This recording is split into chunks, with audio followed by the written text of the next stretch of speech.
suis maintenant prêt à céder la parole à un prochain intervenant. Monsieur le député de Repentigny, à vous la parole. Oui.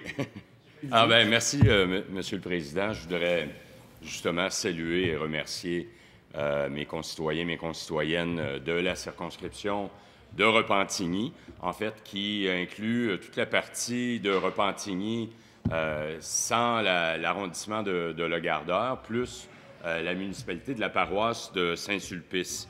Alors, merci de m'avoir encore une fois fait l'honneur de me choisir pour vous représenter ici à l'Assemblée nationale, et j'en profiterai en même temps pour saluer mes anciens électeurs de la circonscription de l'Assomption.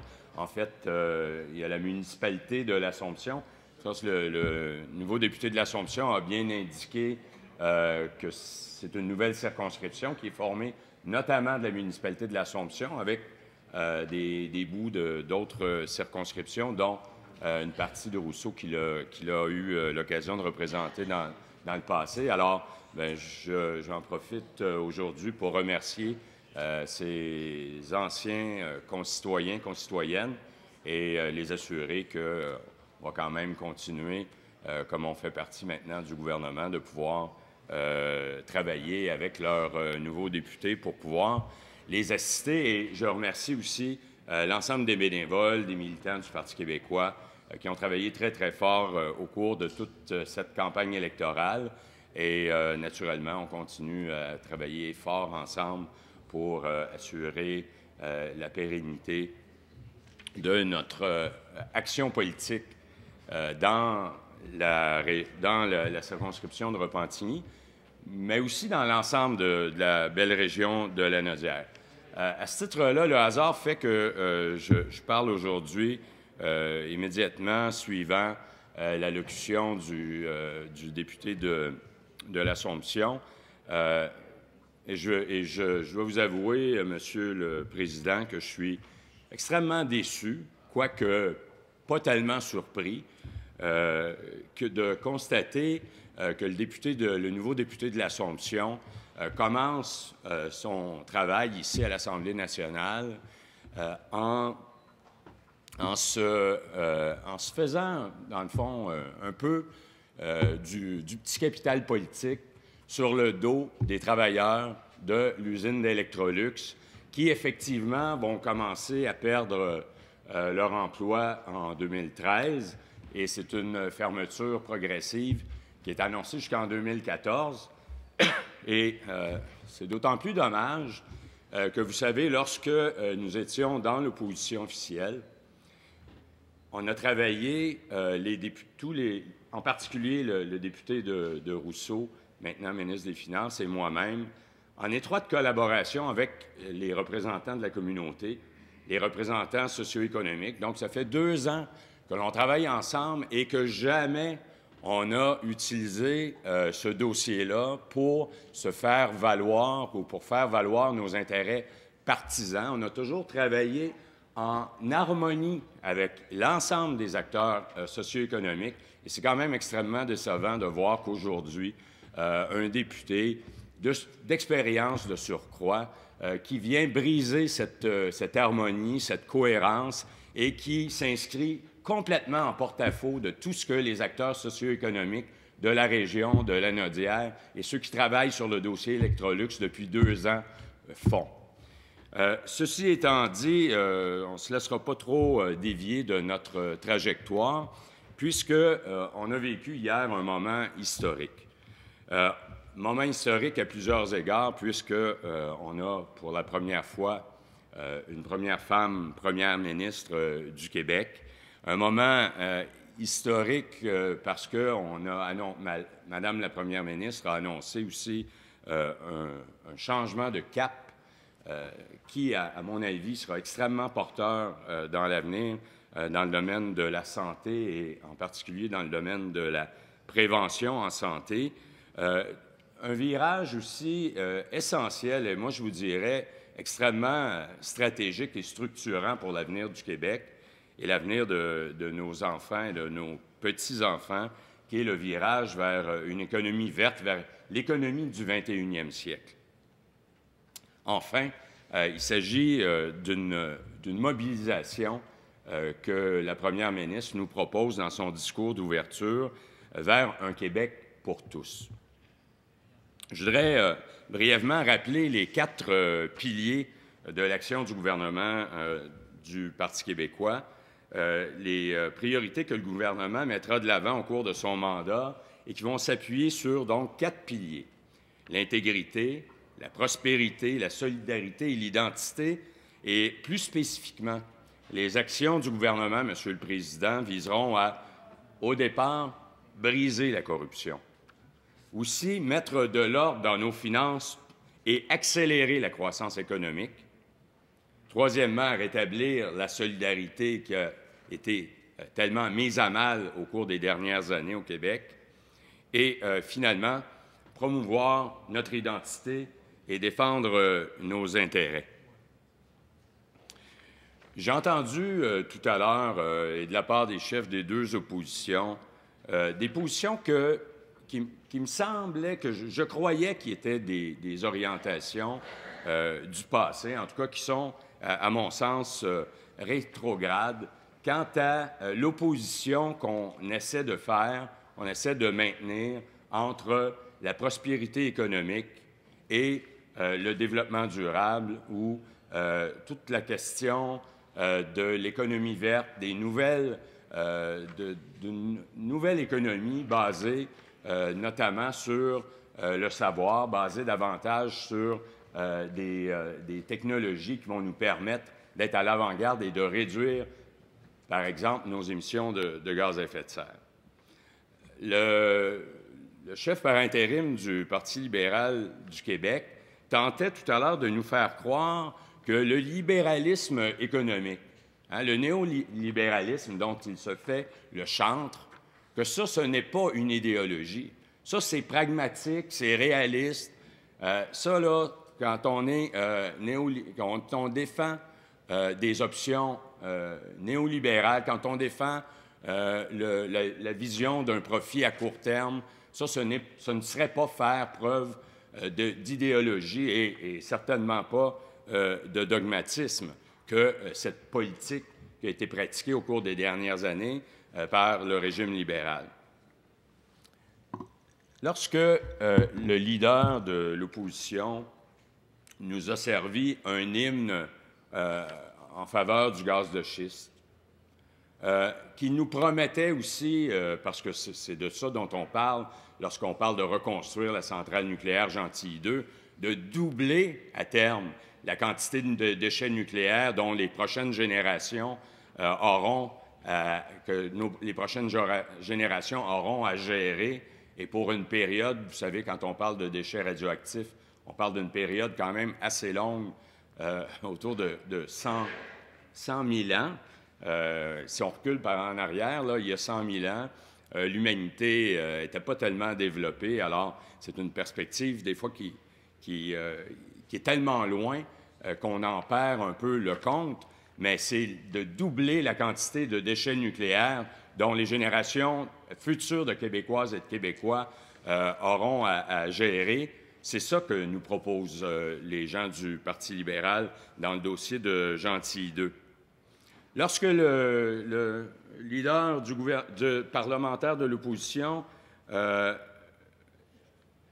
lui rappellerai, lorsqu'il nous parle aussi d'exploitation de gaz de schiste, lorsque son gouvernement a accordé à 10 sous l'hectare les permis d'exploration, d'exploitation de gaz et pétrole au Québec, alors qu'en Colombie-Britannique, en moyenne, suite à une vente aux enchères, on est allé chercher, en moyenne, pas le maximum, là, en moyenne 1 000 $ l'hectare, donc 10 fois 1000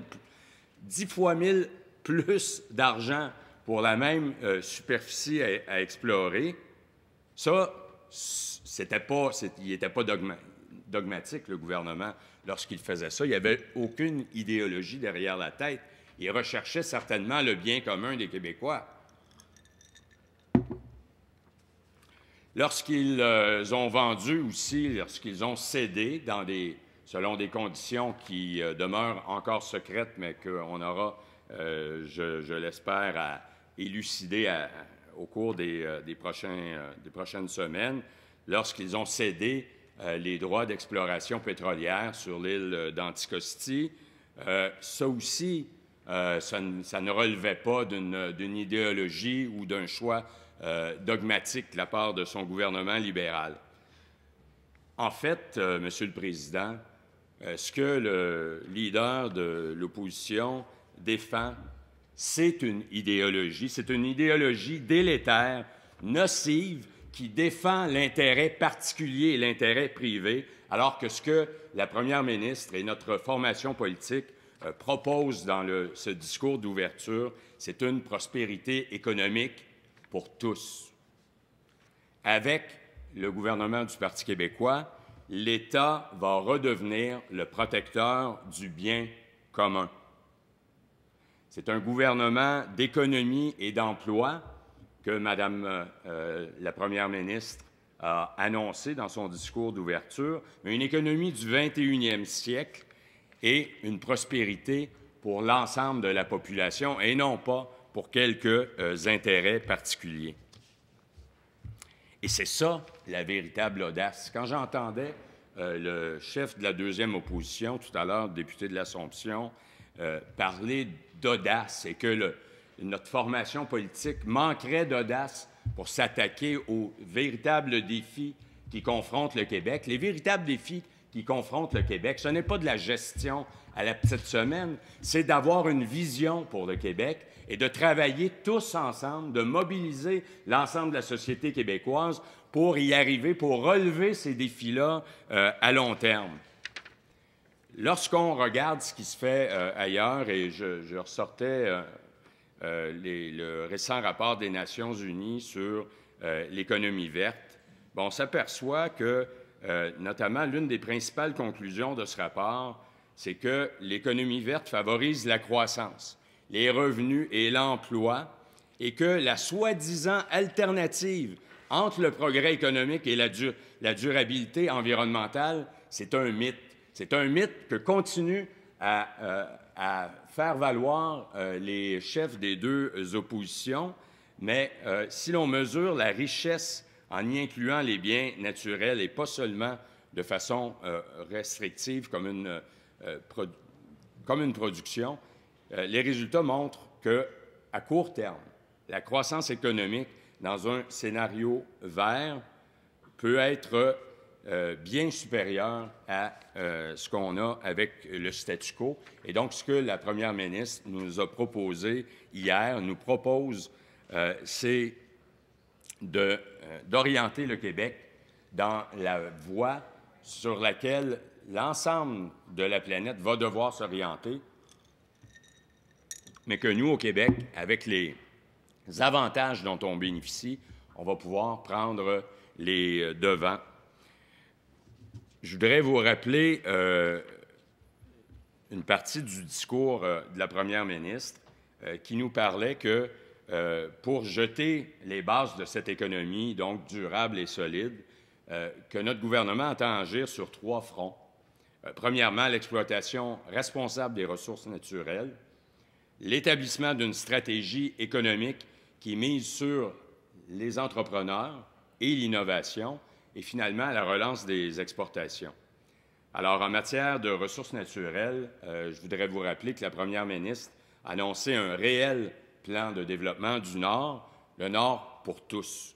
Alors, ce sera fini maintenant le plan marketing du Nord. On aura un secrétariat au développement nordique qui va être créé pour assurer la coordination de l'ensemble des actions gouvernementales et notamment, on l'a annoncé au cours de la campagne électorale, un nouveau régime de redevance minière qui va nous apporter, qui va nous mettre en phase avec ce qui se fait de mieux à travers la planète.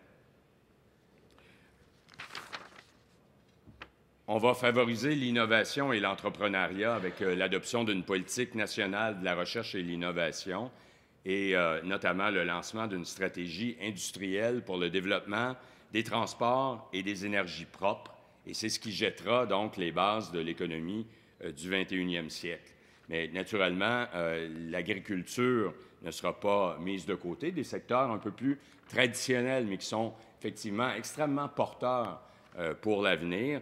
Donc, particulièrement lorsqu'on parle de la souveraineté alimentaire, pour donner un nouveau souffle à cet important secteur d'activité qui crée des emplois partout au Québec, dans toutes les régions du Québec, et un plan de développement ambitieux du tourisme aussi, qui va nous permettre d'attirer des capitaux précieux dans notre économie.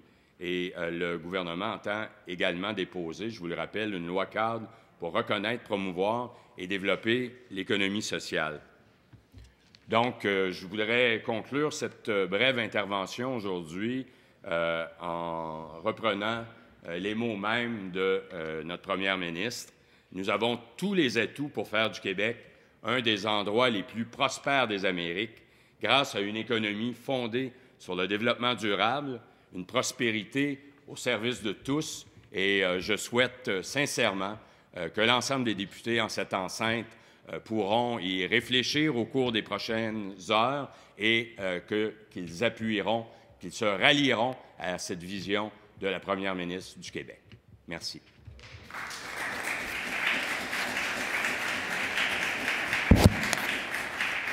Merci, Monsieur le député de Repentigny.